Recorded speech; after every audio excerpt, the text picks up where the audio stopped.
Audacieux, authenticité, excellence, transmission. Mettons plus de vie dans nos vies. Connecté Nature, le podcast de Truffaut. Je suis Jérôme Pitorin et je vais chaque fois, en compagnie d'experts et de passionnés, vous proposer d'enrichir vos connaissances du monde végétal, entre autres, avec de nombreux conseils et astuces, dans une quête de bien-être, le tout arrosé de bonne humeur.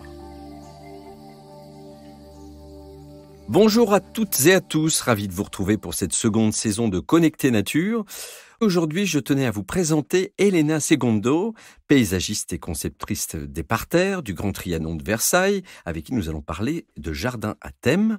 Et il y a plusieurs manières de concevoir un parterre de fleurs, vous allez voir. Elena, tu travailles avec le jardinier en chef du domaine national du Trianon et du Grand Parc de Versailles, Alain Baraton, que j'ai eu le plaisir de recevoir dans ce podcast. C'est lui d'ailleurs qui nous avait conté tes talents. Alors, ma première question, déjà, bienvenue. Bonjour. Bienvenue à toi, ici, dans nos studios. Tu as quitté tes parterres du Trianon pour venir t'enfermer dans notre studio. Qu'est-ce qu'un parterre de fleurs, déjà, de prime abord, pour ceux qui ne sauraient pas? Alors, oui, c'est un massif fleuri avec différents mélanges des fleurs, des couleurs différentes, des auteurs différents. Donc, c'est une plantation. Moi, j'ai fait plutôt une plantation annuelle pendant la saison estivale. D'accord, donc des plantations thématiques. Hein. Oui. Donc là, de juin à octobre 2022, il y a au Grand Trianon de Versailles le jardin éphémère. Donc là, cette année, c'est quel thème? Le thème de cette année, c'est les parterres des animaux. Les animaux, parce que je sais que c'était l'inspiration africaine en 2020 et le monochrome vert en 2021. Donc Bien là, sûr. on est sur une nouvelle thématique. Une fois le concept de base et le thème défini, comment on part en quête de ces fleurs? Parce que là, les animaux, ça veut dire que vous êtes en train de faire un parterre qui a une forme et qui représente des animaux. Comment ça se passe en fait? Alors, on s'est inspiré par l'exposition qu'on a eue au château, donc les animaux du roi. Donc, c'est vraiment un lien avec cette exposition que j'ai travaillé. J'ai fait des recherches liées à la ménagerie royale, donc que c'est un petit peu toujours présent à Versailles. Et j'ai cherché les animaux qui avaient des dents. Voilà, donc on parle de Louis XIV et après Louis XV encore. Donc j'ai lié les deux personnages au parterre et j'ai cherché des plantes qui pourront évoquer en fait dans la physionomie de la plante, dans les fleurs, la forme des feuillages, okay, ouais. Les parties du corps de cet animal. Donc on a l'oreille d'éléphant, la queue de lion, voilà, la plante zébrée. D'accord, donc ça veut dire que ce sont à la fois des plantes qui ont un nom en lien avec les animaux et qui, esthétiquement, font penser à des animaux. Ça veut dire que, par exemple, tu parles du lion, la patte Oui. du lion ou la plante zébrée, ça veut dire quoi? Elle ressemble à quoi concrètement? Alors, je parle de la queue de lion, donc les Leonorus leonotis. Donc, la floraison, ça va ressembler vraiment à la queue de lion, comment dire, dans la forme de fleur. Et même le nom vernaculaire en français, ça rappelle en fait l'animal déjà. On a différents plans sur les parterres. On pourrait voir les différents plans sur les parterres. Et on peut même se laisser un peu, j'ai dit aussi, comment dire, laisser l'esprit partir. Alors, quel type de fleurs, par exemple, existent qui sont dans la thématique de l'animal, même si ce ne sont pas forcément des fleurs que toi, tu vas utiliser? Est-ce que tu peux nous en citer, nous les décrire un peu? Oui, alors, on a la Lolocasia macrorhiza, qui est donc très connue comme plante d'intérieur, qu'on appelle souvent, beaucoup de personnes ils la reconnaissent aussi comme oreille d'éléphant. Après, notre plante très connue, c'est la Stachys lanata ou byzantina, qui a la touche, donc lanata, donc du latin, ça ressemble déjà de la laine. Et à la touche, ça ressemble, quelquefois, on l'appelle oreille douce et quelquefois, on l'appelle oreille de lapin. Ça aussi, c'est, comment dire, à l'expérience de chacun. Après, je ne crois pas que personne l'a déjà touché. Non, mais je vois ce que douce, c'est. C'est une feuille, en fait, une feuille verte qui est recouverte d'un duvet blanc, en fait. Oui, c'est comme soyeux, un poilin, oui, ouais, c'est exactement. Ça. D'accord, oui, je ça. vois ce que c'est. Après, on va retrouver la plante crevette, Oui. aussi très utilisée comme plante d'intérieur, mais cette fois, on la va trouver dans Massif Fleuri pendant l'été. D'accord. Donc tu vas la voir, toi? Oui, je vais la voir. Donc on la reconnaît parce que c'est une plante où il y a On pourrait dire que les pétales font penser au segment du dos d'une crevette, quoi. Exactement. Les donc, pléons, ça oui. s'appelle. Hein. Oui. Et Donc, qu'on décortique. En réalité, c'est un peu en cascade, un peu, cette fleur. Exactement. Donc, c'est un petit arbuste buissonnant. On le peut trouver dans les tropiques comme un arbuste qui va être plus ou moins haut 1,50 m, mais dans les autres climats, à nos latitudes, on le trouve dans taille moyenne, donc 60 cm. D'accord. J'espère que ça n'a pas la même odeur qu'une gambasse, quand même. Non. Ça sent meilleur, rassure-moi. Ça sent meilleur, D'accord. Oui. Comme par exemple aussi des autres arbustes qu'on connaît très bien. L'arbre à papillon, la boudeléia. L'arbre à papillon, c'est parce qu'il a une forme de papillon ou parce qu'il attire les papillons? Parce qu'il attire les papillons, D'accord. justement. Ok. Je vais placer différents boudeléas aussi sous les parterres cette année. On s'appelle toujours que pour moi, c'est un parterre éphémère. C'est une installation qui va durer pendant la saison estivale. Donc, on a des arbustes déjà bien développés qui sont là, prêts à fleurir. Donc, on attend vraiment de voir ces floraisons continuer pendant l'été et qui c'est quand même très, très étonnante. Quel est ton parcours, toi, brièvement? Tu es venu à Versailles, tu es arrivé pour travailler là-bas il y a combien de temps? Il y a 4 ans. Ah oui, donc c'est récent. C'est récent, mais c'est grâce au lien de la résidence royale européenne. Donc, ça veut dire que j'ai fait une formation, je suis paysagiste à la base, et j'ai fait une formation pour devenir jardinier d'art des jardins et parcs historiques à côté de Turin, à la Vénérie Réale, qui fait partie aussi de la résidence royale européenne, et avec les liens de Versailles et ses résidences royales italiennes. J'ai pu arriver à Versailles. D'accord. Donc, grâce à l'Europe. Chaque année, sur les parterres du Grand Trianon, on change la thématique. Oui. Donc, chaque année, c'est un défi différent. Donc, on est parti, comme on avait dit, avec les parterres africains. Là, on est passé au parterre vert l'année dernière. Donc, un parterre complètement vert avec des différentes nuances et différentes textures. Et là, on passe sur les parterres des animaux. Donc, c'est quand on dit créatrice d'art, en l'occurrence, c'est pas un mot oui, moi, vain. Hein, moi, comme mes collègues, moi, comme mes collègues, donc on est tous jardiniers d'art. Ouais. Donc, on travaille dans un lieu très patrimonial et prestigieux. Prestigieux et connu. Ouais, le public qui vient visiter évidemment le patrimoine bâti vient aussi apprécier tout le travail qui est fait dans les jardins et que vous faites avec vos équipes. Oui, là-bas, ça fait partie aussi de la visite. Hein. Le patrimoine, il ne change pas trop. Par contre, les alentours fleuris beaucoup plus. Est-ce que justement, il y a aussi une recherche de mettre l'essence, les plus loin sens des visiteurs en éveil, avec des odeurs, avec des couleurs, avec des sensations peut-être tactiles au toucher de certaines fleurs?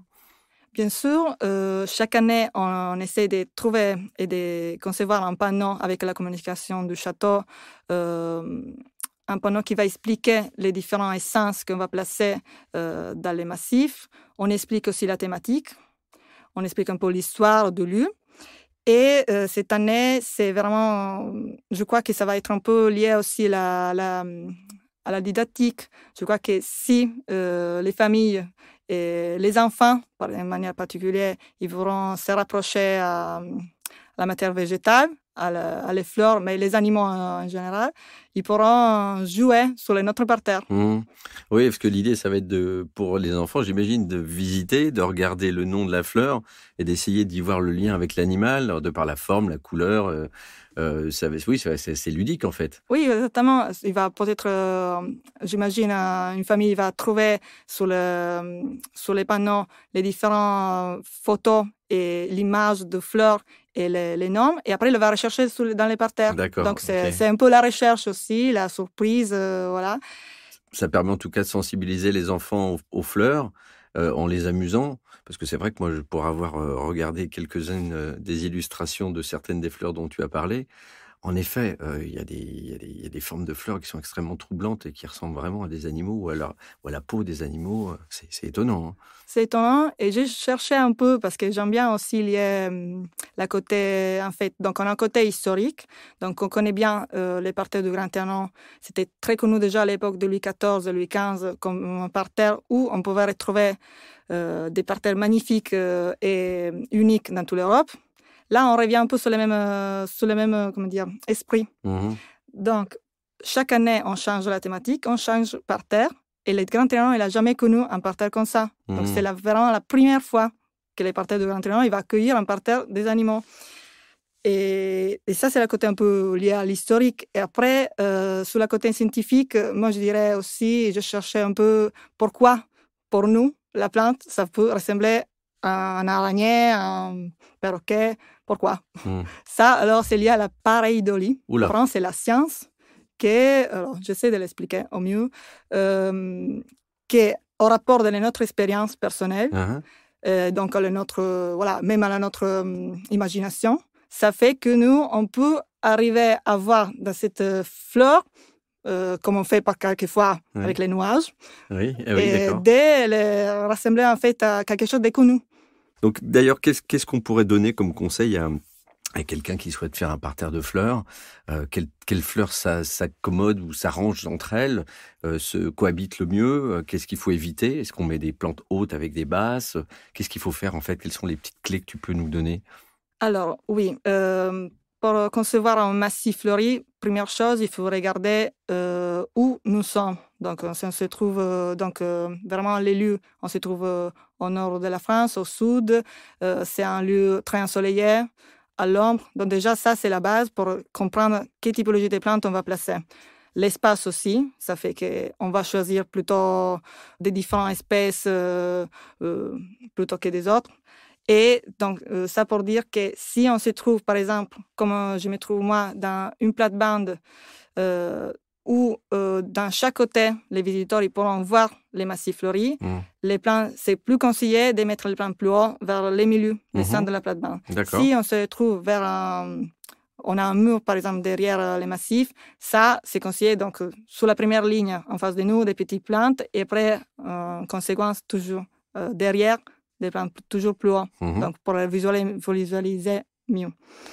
C'est sûr que, à part voir le climat et l'exposition de lieu, il faut considérer aussi, quand on va créer la plate-bande, de mettre des plantes un côté l'autre. Vous avez posé ces questions. Il faut voir les besoins, ça doit être les mêmes des deux plantes à côté. Donc, si on trouve une succulente et on la met à côté d'une plante de sous-bois, c'est pas possible. Donc, il faut vraiment regarder aussi au niveau d'arrosage, au niveau d'engrais, au niveau de terrain acide, basique. Si elles peuvent cohabiter, en fait, qu'il n'y en ait pas une qui prenne le dessus, qui prenne, par exemple, trop de l'eau et qui empêche l'autre de pousser. Ça m'est déjà arrivé aussi de mettre des petits plantures à côté d'un palmier qu'on arrosait tout le temps. La petite planture, il ne peut pas supporter. Peut-être celle-là, qui était aussi un rudbeckia, qui ça garde beaucoup. C'est très rustique. Il n'a pas besoin forcément de beaucoup d'arrosage, de mourir. Il avait trop d'arrosage dans ces cas-là. Oui. Alors, quelques plantes là, est-ce que tu peux juste en énumérer quelques-unes, les 5, que chacun pourrait planter, qui sont à la fois ornementalement jolies, colorées et qui sont assez faciles d'entretien? Alors, je pourrais proposer quelques plantes que j'ai placées dans les massifs du Grand Trianon cette année. J'utilise souvent la Lipomea batata, donc la patate douce, comme un couvre-sol. Et là, on a différents. Alors, on a les couleurs plus foncées, violet, avec aussi le feuillage plus découpé en forme de cœur.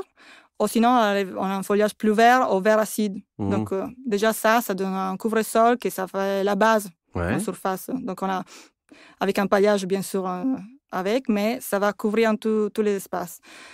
Je peux conseiller aussi, comme on avait dit, les moufliers, parce que c'est très facile comme entretien. Et là, je conseille donc de choisir différentes tailles et différentes nuances. Ça peut varier du blanc jusqu'au rose, rouge, orange. Donc, ça peut être très, varié, joli, varié. Je pourrais conseiller de placer des géraniums, qu'on appelle aussi bec d'égrou, au rapport de la floraison. Ils sont aussi très rustiques, donc sont des petits vivaces buissonnantes. En trois, je pourrais conseiller aussi de placer quelques graminées. On a des graminées, par exemple, je vais planter les Miscanthus zebrinus. Miscanthus zebrinus. À tes souhaits. C'est donc un Miscanthus zebrae. D'accord. Et c'est un vivace. Donc, une fois planté, il peut rester sur place. Pas beaucoup d'entretien. On doit juste couper les feuillages vers le début du printemps pour le laisser repousser. Et une dernière. Une dernière, je dirais les delphiniums. C'est quand même un autre vivace, très joli. C'est un très joli floraison. En français, c'est les pattes d'alouette. D'accord. Oui. Et là aussi, on peut trouver des différentes nuances, différentes couleurs. Et ça va fleurir que d'un moment de la saison. Donc, il va apparaître et il va disparaître. Okay. Donc, ça fait un changement, tout de suite. Si on veut quelques petits arbustes, on pourrait placer, comme les boudreyas, on pourrait bien les placer aussi, en faisant très attention parce que ça peut être très invasif. Donc, ça peut reproduire énormément. Ouais. Donc, il y a plein de paramètres quand même à bien connaître. Donc, il faut peut-être tester la première année pour mettre, avec parcimonie pour pouvoir faire évoluer son parterre l'année suivante. Alors, Elena, on a un petit rituel ici dans ce podcast, c'est de te faire un petit peu te projeter avec ce qu'on appelle un portrait chinois, en quelque sorte. Quelques petites questions pour que tu me dises, par exemple, si tu étais une fleur de ton parterre sur le thème des animaux, donc une fleur, on va dire, entre guillemets, animalière, laquelle tu serais? Je crois que je serais une graminée. Un graminé. Et c'est un graminé que j'ai déjà testé plusieurs fois. Et c'est l'Ordeum jubatum. C'est quoi son nom C'est la queue d'écureuil. La queue d'écureuil. On l'appelle queue d'écureuil. D'accord, parce qu'elle a la forme. Parce que l'épi, ça ressemble à un queue d'écureuil. Mais en fait, c'est un graminé annuel. Donc, l'entretien, c'est très facile. Ok. Il est très, souple au vent. Il bouge énormément. Ça donne un effet très léger au parterre. On fait des taches de ces graminées, parce que la plante tout seul, il est joli, mais quand il y a des taches de ces graminées, c'est quand même plus étonnant. Ça donne vraiment l'idée, comme on a fait l'année dernière, d'un parterre très reposant. Donc ça veut dire que tu les regroupes en fait? Je les regroupe, oui, exactement. Okay. Plusieurs mètres carrés. Donc la queue d'écureuil, ça n'a rien à voir avec la queue de renard. Je sais que ça existe aussi, la queue de renard. C'est pas la même forme en tout cas. Oui. Voilà. Alors, alors, si tu avais une plante ou une fleur, j'imagine que tu en as planté de nombreuses depuis toutes ces années, une que tu rêves de pouvoir mettre dans ce parterre un jour, une fleur qui te fascine en fait. C'est les pivoines. Les pivoines? C'était prévu de les mettre, pas vraiment dans ces parterres, mais dans notre parterre. Et je n'ai trouvé des variétés parfumées. Ah. Là aussi, j'ai trouvé des fleurs doubles.